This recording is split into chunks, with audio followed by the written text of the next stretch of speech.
अस्सलाम वालेकुम फ्रेंड्स। ये देखिए मैंने चाय तैयार कर ली है, बहुत ही मज़ेदार इलायची मार के जो है ना मैंने चाय तैयार की है।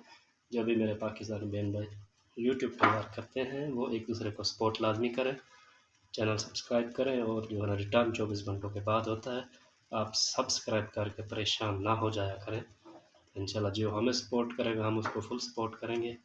अल्लाह ताला सबको खुश रखे, सलामत रखे। और जो है ना रिटर्न 24 घंटों के बाद होता है।